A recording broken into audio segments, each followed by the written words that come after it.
Okay, today I'm going to show you how to use the self-paced version of Pear Deck. So once you've created your Google Slides and you've added your Pear Deck questions, you can see here I've got some different Pear Deck questions.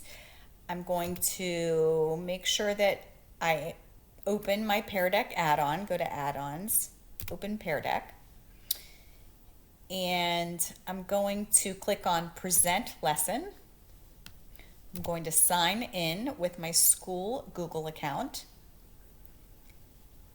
and it'll take a second to load, and I'm going to open the teacher dashboard.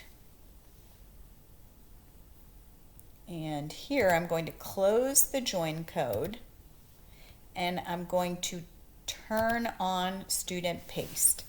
And now here I can copy this link and I can share this link with my students in Google Classroom, and they can go through Pear Deck on their own.